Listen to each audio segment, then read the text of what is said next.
the republic for which it stands, one nation, under God, indivisible, with liberty and justice for all. Thank you and welcome, everyone. Council members, or let the roll reflect that all council members are present and a quorum has been established. Council members, are there any corrections to the minutes of the workshop or the council meeting on October 18th? Seeing none, they are approved. Comments from the audience. For public comments, we have options for comments to be emailed prior to the meeting as well as interactive feature during the meeting. For the emailed comments, they have been forwarded to the City Council and their receipt is acknowledged. Please recognize that items not on the agenda will not be discussed this evening. For live comments, they may be either through our Zoom link or in person. We ask that the attendees either raise their hand in person or use the raised hand feature in Zoom, and they will be invited to speak one at a time. I also want to remind everyone, to the public, that the comment period is not intended for the extended dialogue. Is there anyone that would like to speak to the council at this time? Anyone on Zoom? No one on Zoom. Council members, are there any council items to be considered? Okay, and council, I would accept a motion to accept a motion for the to approve the consent agenda. Councilmember Fox and Councilmember Liefeld. Any discussion, council? All those in favor state by saying aye. Aye. Those opposed state by saying nay, and that motion prevails. Tonight we have a public hearing to amend the city code and the commercial building rehab. For this item, we have an introduction from John Hinsman, our Community Development Director. Welcome, John.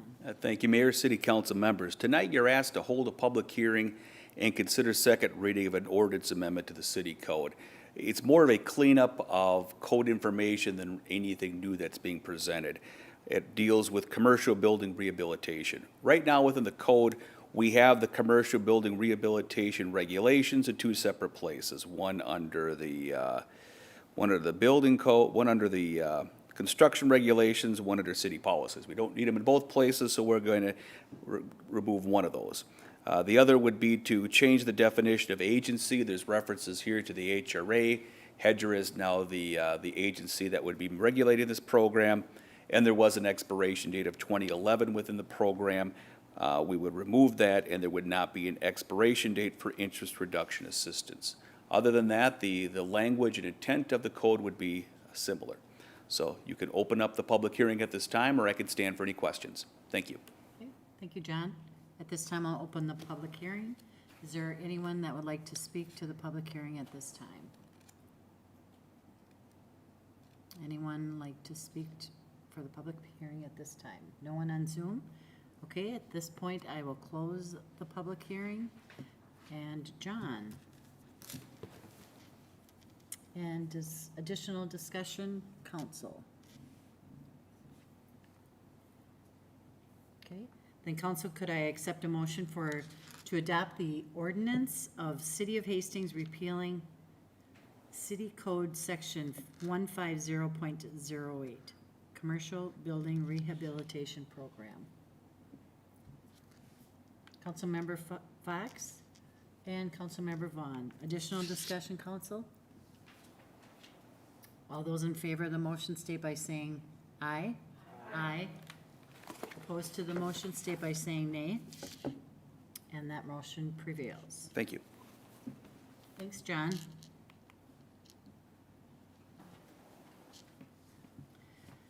Okay, under reports from city staff, we've already acknowledged the reading and the adopt ordinance amendment. And tonight also under city administration, we have liquor fee license. And for this, we will have Mr. Reticha speak to us. Thank you. This is a carryover from last meeting and potentially a lead into your meeting in 2 weeks on the 15th. Last year and earlier this year, we had waivers of liquor license fees during COVID, and puts us at really two pieces now. One, at the end of November, bills will go out for the second half of this year's fees due at the end of the year, talking on-premise liquor licenses. So one, the process is in place that will automatically happen. But as council discussed back this spring, we would revisit this in the fall and determine if conditions were such that we should continue waiving those fees or reinstate them, recognizing it cannot happen forever.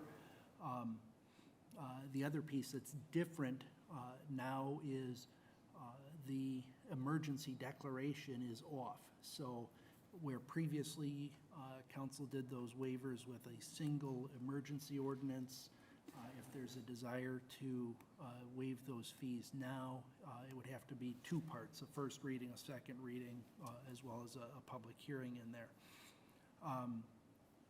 The ordinance that's in the packet and before you anticipates the possibility of, it sets up the mechanism for waiving those fees if council wishes. So really what it talks about is adding some language that under extraordinary circumstances, council by resolution could waive or reduce those fees. It's language that's not in the ordinance presently. If council decides that it wants to have first reading tonight and schedule the public hearing, the ordinance that you would see in 2 weeks would have the mechanism so that you could waive fees, which would still be a subsequent decision on the 17th. I know it's convoluted, but there are multiple steps that we're trying to get in place so that if council wishes, you have that option. Obviously, at any point between now or even in enacting the ordinance, you could still choose not to waive the fees. But setting it up before you, do anticipate that recently the Chamber of Commerce had done a survey of businesses. From what I've heard, although not seeing data, the response that they're really getting from businesses more is on difficulties with hiring and impacts from that. Anticipate that we would have that additional information for you in 2 weeks, but don't have that tonight. With that, I can stand for any questions on the process. Thank you, Dan. Council, any discussion, any questions?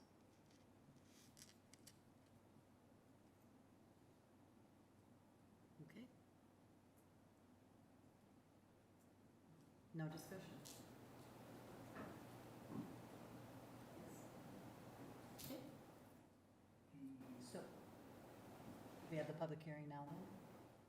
No, if you have an interest, you can have first reading and call for the public hearing in 2 weeks. But that needs an affirmative action this evening, not just no discussion.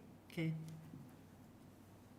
Then council, I'd look for a motion for the first reading of the ordinance amending City Code Section 111.06 regarding alcoholic beverages, license fees, and scheduling a public hearing for November 15th. As a point of clarification, without action or discussion, we will reinstate the second half of the fees. So I think that's where we're all leaning. And also as a point, I will be abstaining from any vote. But just to clarify, I think we were all thinking we would reinstate the fees for the second half of the year in late November. Correct me if I'm wrong. Okay, Councilmember Fulch? Thank you, Councilmember Fox. I agree with your interpretation of things that have just transpired. I was wondering, when is it that you're going to receive word then from Christy Barce of the Chamber? Your memo indicated that an email went out to the membership asking for feedback. you know, not all of the restaurants are members of the chamber either. I mean, it's a pretty select group. I'm not sure how many are chamber members or not.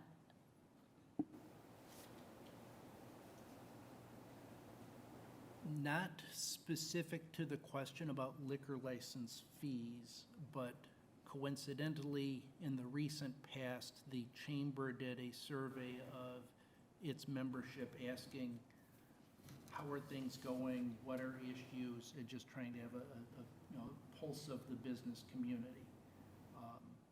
So anticipating that we could get that information from the chamber, it might be some additional input as you're deciding whether or not you want to waive fees or allow them to be reinstated. Your Honor, I know that Julie Flatten used to have a spreadsheet that had all of the emails for all of the establishments that have liquor licenses. And so the city could just directly contact them. I want to say there was like 15 or something to that effect. So it's not a huge list. And so we could be communicating with them directly rather than waiting for Christie to have the ability to reach out to them and receive any kind of feedback from them. And then, as I said, I mean, I would speculate that less than half of the restaurants are members of the chamber. So, and particularly if they broadcast something out, you know, like more of in a blanket, that they may not look at it very closely, rather than something that came directly asking for feedback specific to the liquor license holders, so. So I guess I'm looking for discussion on how it is that we're gonna do outreach, because what I just heard is that we're not really doing direct outreach at the present time to the establishments that have on-sale liquor licenses. Am I right or am I wrong? I mean, that's what I just heard, and we're just kind of hoping that maybe they get My information. understanding from the meeting on October 18th was that the council wanted input from the Chamber of Commerce based on their survey. We certainly can do other inquiries, but my interpretation of the conversation last meeting was that was what the council wanted. I think Councilmember Fulch brings up a good question, you know.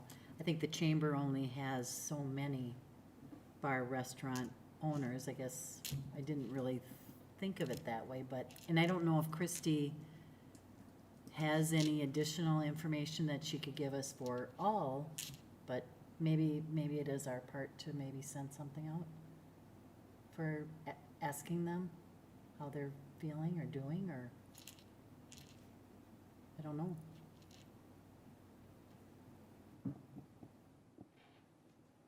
Council, any other suggestions?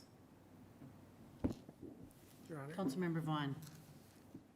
going to what the city administrator just said, I remember the meeting that we talked about reaching out to the restaurants, and most people would say, yeah, that'd be great if you would. And I remember the conversation was, why don't we take an approach the chamber, so they asked a vague question if the need is there. I can tell you, I'm not going to support waiving the fees when we just to put the penalty back in on residents if they're late on their utility bill. So it's going to be a hard push to have me waive any more fees for this when our residents didn't get any more leeway. We didn't waive any other fees on any building permits or anything during this. It was restricted at the time, that's why we helped them out. I don't know why they're not restricted anymore. They're going to be restricted like everybody else. They're looking for workers, that's what we're hearing. That's everybody. So I don't see what's in front of us. How it was approached was, if we do nothing with it, the fees go back intact like they always have. And that's what, unless someone asks for a public hearing, and that's what we're going to vote on now. I would recommend if we do that and it passes, then we can choose to reach out to businesses, but I'd be using extreme caution. Thank you. Thank you, Councilmember Vaughn. So moving forward, if we do nothing tonight, then the fees will go out. Does anyone, oh, That's go ahead. correct. Go ahead. No, just saying yes, that's correct. Okay. With thinking about that, do you want to make a different, does anyone want to make a motion, or it's not a motion? It's just, staff will just move forward. Okay, a motion is not on the floor for a reading. And I see no other questions? Councilmember Fulch. Your Honor, I'll personally send out an email to restaurants. I know that I have many of them from the Downtown Business Association, listserv and others, and so I'll just send an email out and ask for them to provide comment to the council as a whole, so it's just not coming back to me if they have any comments or concerns about it. Just to notify them, I think it would be good to give them a heads up as to what our intentions are. And so I'm sure that they're planning on the reinstatement, but just so that it's clear to them as to the direction that the city's going. That's it, thanks. Thank you, Councilmember Fulch. Any other discussion? Okay. And also tonight, we have the proposed budget for 2022, and Dan will continue a conversation. This item is not an action item, although it certainly is ripe for any input that council might have. Finance Committee met last week to discuss the proposed budget for 2022, recognizing a few pieces. The preliminary levy that was set back in September, which sets a cap. Also, a variety of numbers that have been adjusted since we had that meeting just a couple months ago in September. Health insurance has come in less than we had anticipated. There's some savings on the Highway 61 study with MnDOT. A few other pieces have gone the other direction. So looking at those adjustments to the budget, where things are at, so that there would be a complete balanced proposal going into the Truth and Taxation hearing on December 6th.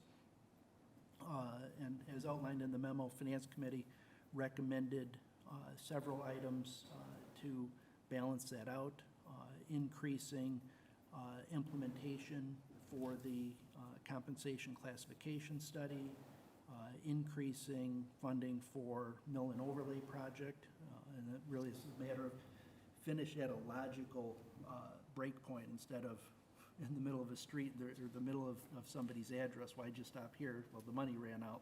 Let's fund it so that it carries to a logical location for a neighborhood. They also proposed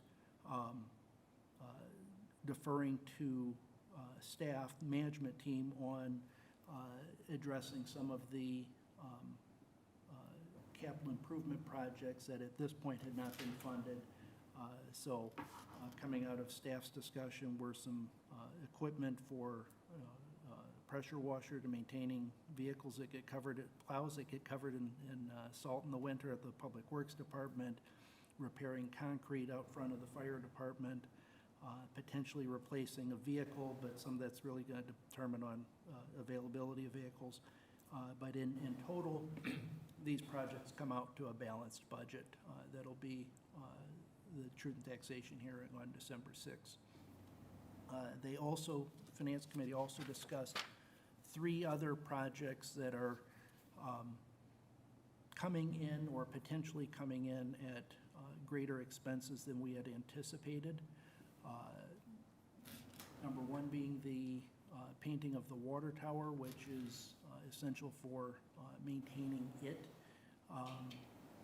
But we had planned on bonding for about $750,000 to $800,000. It's coming in closer to $1.4 million on cost estimates.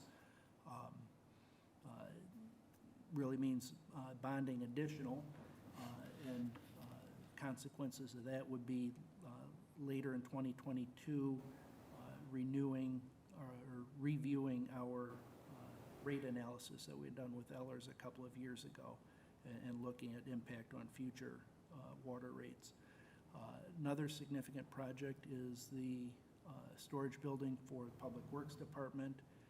It's estimated coming in at about $2 million.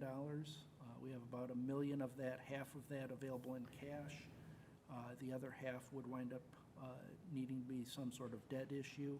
We do hope that there's some options to reduce the cost through some value engineering, potentially a smaller building, for example. But that's the top end estimate at $2 million.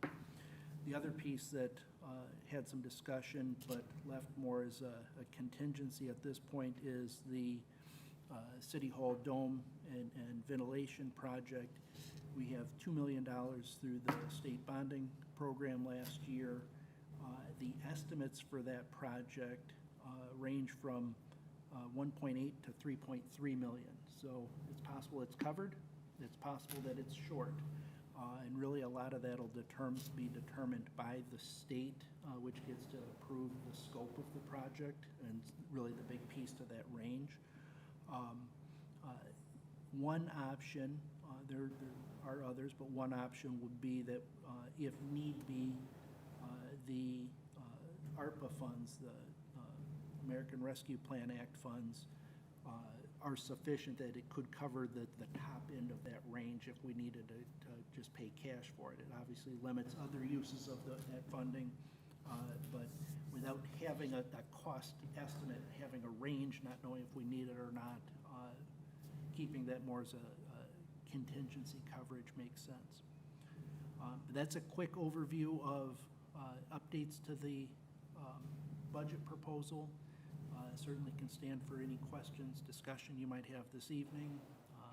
Potentially, although we start getting closer to the deadline, some room if you wanted to continue discussion again in 2 weeks on the 15th. But essentially, we're at the point that it would be ready for the public hearing on December 6th. Thank you. Thank you, Dan. Council discussion?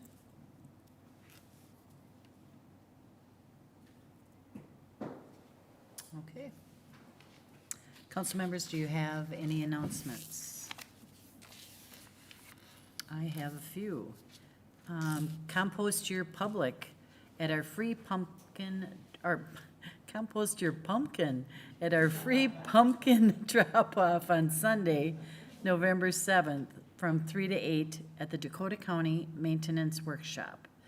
Please remove paint, candles, wax, or other non-organic material.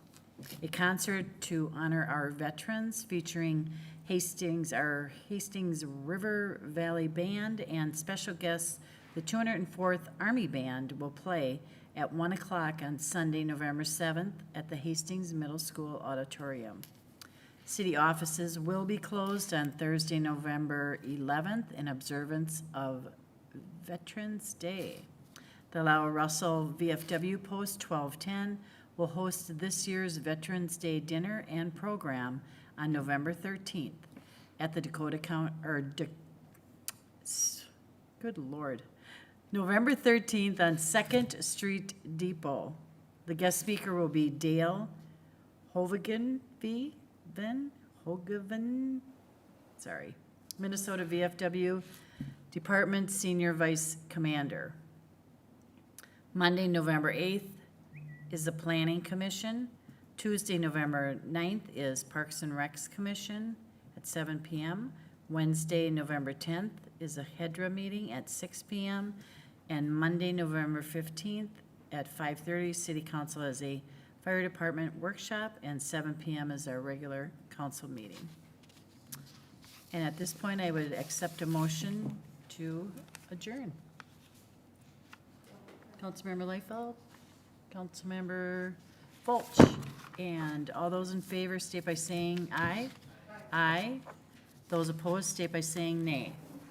And that motion is approved. Good night, everyone. Thank you.